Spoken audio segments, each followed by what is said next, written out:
Hello everyone and welcome to Outside Lives People and Planet series, and today I'm going to be doing some introductions to some of the animals that we've got here.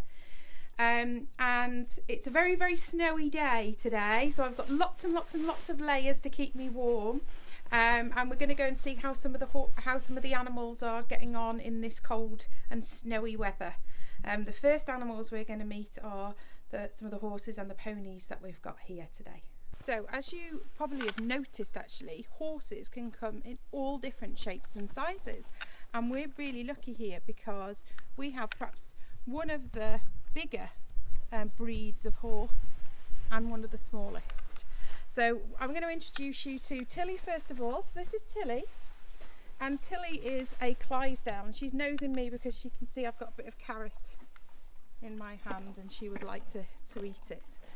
Now, Tilly is quite a small horse for her type, so Clydesdales can get even bigger than this, but she is still quite a big horse to me. And Tilly was originally bred, the Clydesdale horse, which is what Tilly is, was originally bred to pull carts and things like that. And if your mummy or daddy likes a beer, they probably have seen adverts where beer wagons have been pulled by these Clydesdale horses. Now, Clydesdale horses are normally bay in colour. There are some different varieties, but normally bay, and they've normally got big fluffy white feet, and they've got very big feet as well. And all underneath all this hair here is the horse's hoof, which are made out of similar things to our fingernails, and they're really tough. So with Tilly, we put her in a nice warm rug because it has been so cold, and this one, because it's very cold, has got one that comes all the way up to her ears. Now, depending on the types of horse, some horses don't need rugs and some do, and some need more rugs than others. It really depends on the horse. Now, if we go round to the back, we can see Tilly's got a big thick black tail here, and this becomes very important for the horse in the summertime, because this is their fly swatter, and when the flies are coming round they can swoosh it about and get all of the itchy flies off of their back, so it's very important to them. Oh, Tilly's doing a twirl so you can see the other side of her. Now, they also have long hair here between their eyes, a bit like a fringe. Okay, and this is called the forelock. And they have hair down their neck, which is called their mane. Now, as I said, Tilly is one of the bigger horses that you can get. And in a minute, we're going to introduce you to Tilly's friend, who's one of the smallest breeds. So this is Lacey, and Lacey is a Shetland pony. Now, Lacey's actually quite a big pony for a Shetland, and she's about as big as they get.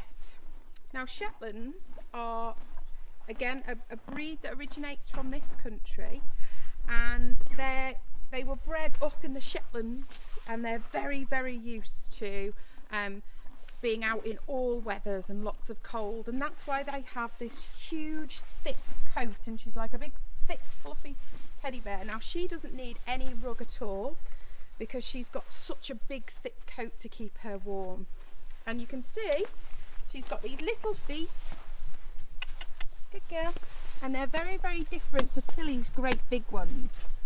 Now, in these feet, they have to be trimmed every 6 to 8 weeks by the farrier. Now, our horses don't have shoes, some horses do. Now, this middle bit of the horse's hoof is called the frog, and this is skin, and the rest of it is very hard, but this bit is their soft bit, so we have to be very careful of the frog in their foot.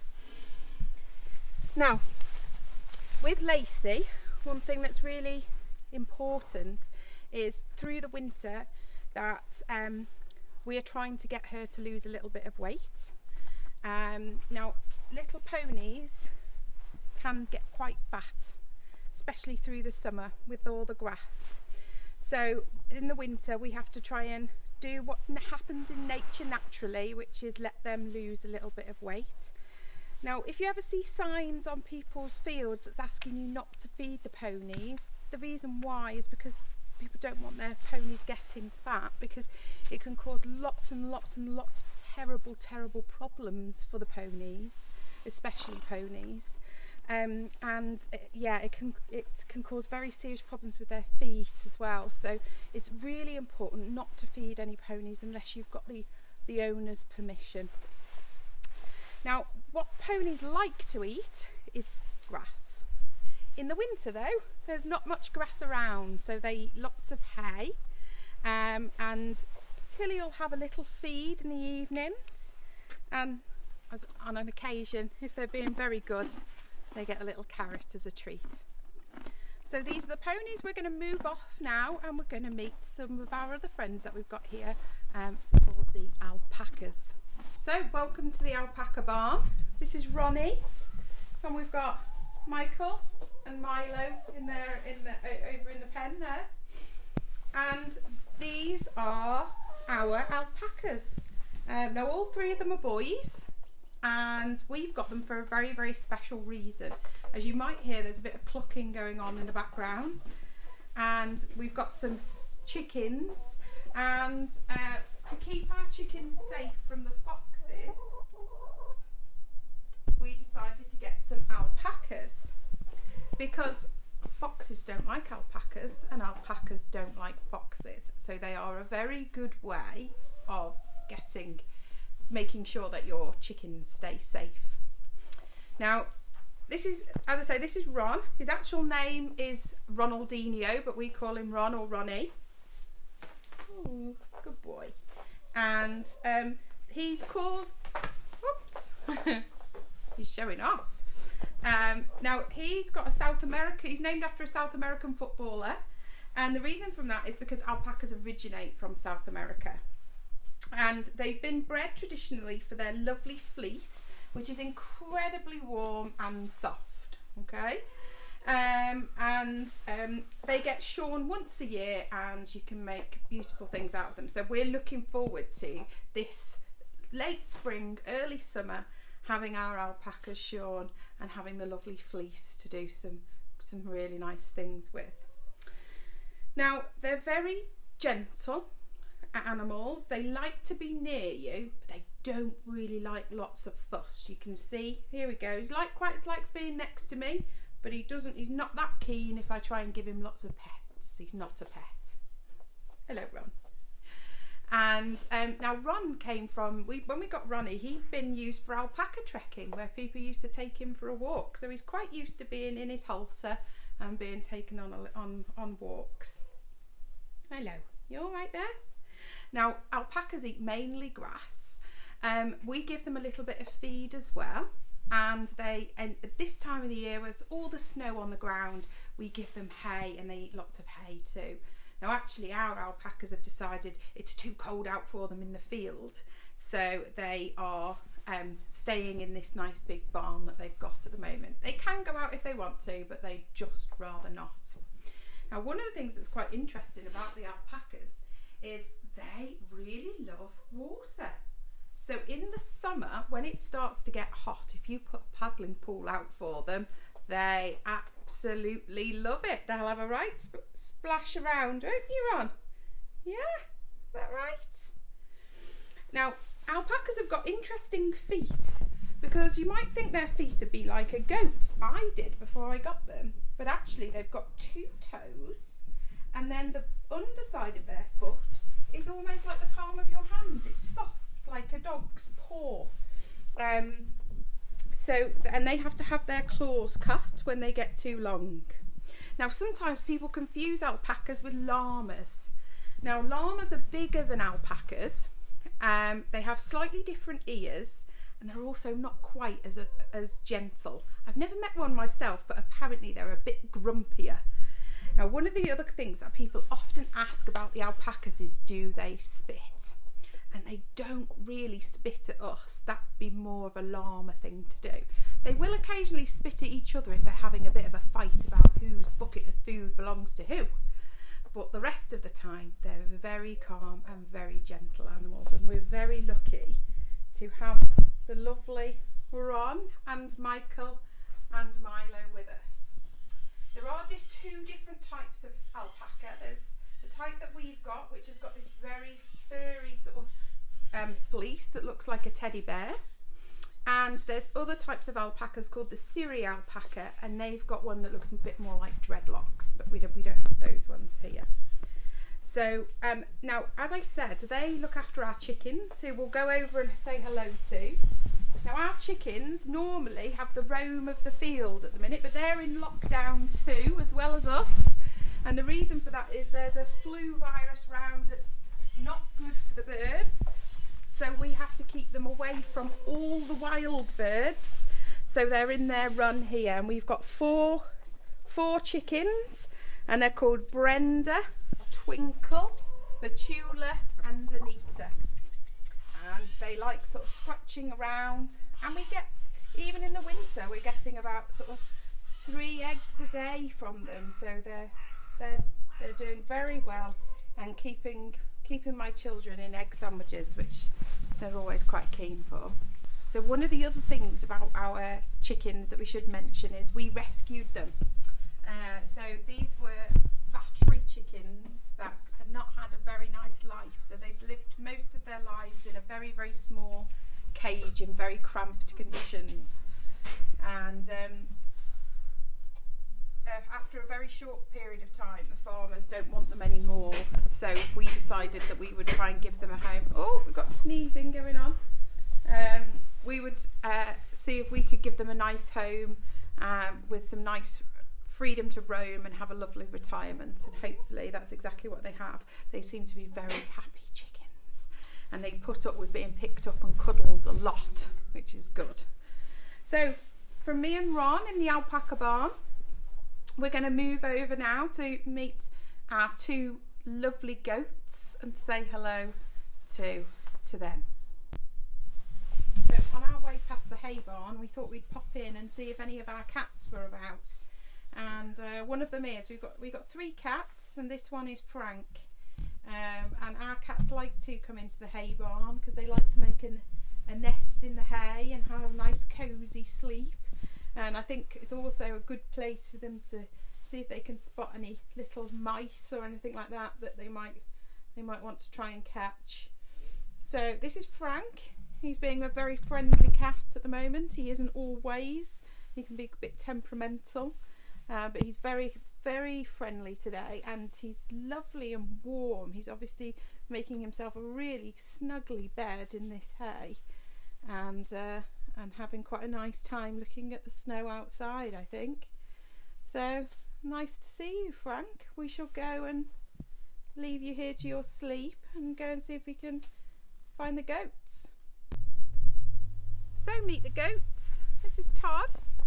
And this one eating some hay is Boo. And these are from a dairy herd, but they're both boys. So the dairy farmer doesn't really want the boys. So they were actually taken by a petting zoo. Oh, crows joining in there.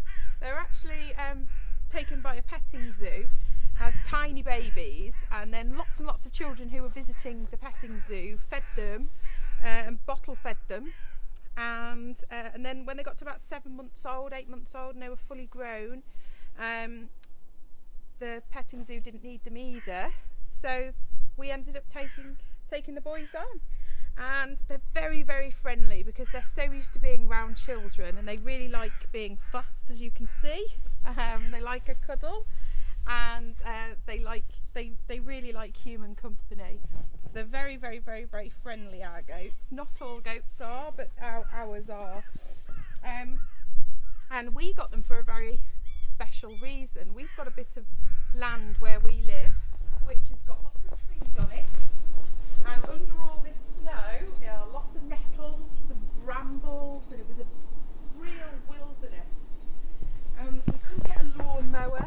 The ground was too uneven, and it was too heavily full of brambles and things. So we got the goats to act as our lawn mowers, and they've done a fantastic job. And now a lot of the bracken and the bramble and the nettles have been cleared.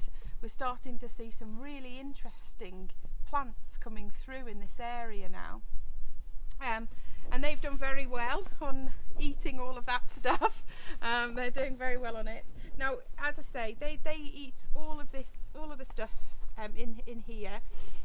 They'll even have a go at eating some of the trees, which we'd rather they didn't, but never mind, eh? So in the summertime, and spring and summertime and into autumn, they don't need any extra food because they've got all they need in here. But in the winter time, we give them some extra hay and we give them a bit of feed, which goes in their bucket over there. And we check on them every day, and we make sure that their water hasn't frozen up and things like that. So they're very easy for us to look after. We have to have the farrier that comes and looks after our horses' feet, comes and trims the goats' feet, normally once or twice a year, depending on how much they need it. They'll need doing again in the springtime. And they've got feet that have just got two, I don't know if he's going to let me show you, I'll try and show you. Here you go, Toddy, there we go. He's got two cloven hooves there, and they just snip the end of those off again. These are like big fingernails, and they don't mind at all. As long as you give them something to eat, they're happy to stand still.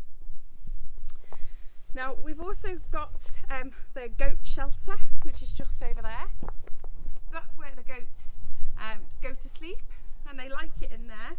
It's nice and cosy for them, and they've got this big thick winter coat, so they're quite warm, and they seem to be very happy in their enclosure, our goats, as you can see. So thank you, Todd, for letting us come and see you, and being such a wonderful goat, having lots and lots of fuss, allowing us to give you lots and lots of fuss. And thank you too, Boo. So I've just come in from outside. Sit. And I thought I'd introduce you to the final two members of our family. Okay, this is Fred, boy Freddy. Okay, and he's an English pointer.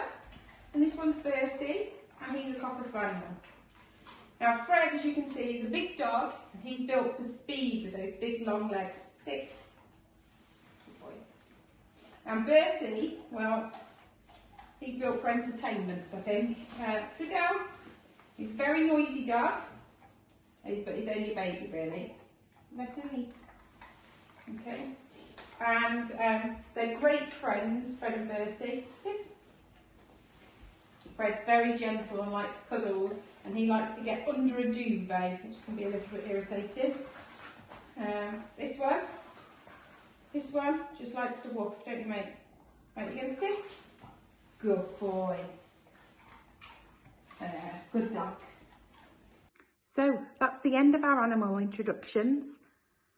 Thank you ever so much for joining us. I've really enjoyed showing you all our animals. Which one was your favourite? Not sure I can really have a favourite, can I? Anyway, I must dash now because I've got to get the horses ready for bed. They need feeding and their beds need putting down so that they can be cosy through the night. Animals take lots of care and attention, so it's important if you've got animals that you're looking after them and giving them lots of fuss. Well, enjoy the outside, and I hope to see you soon. Bye-bye.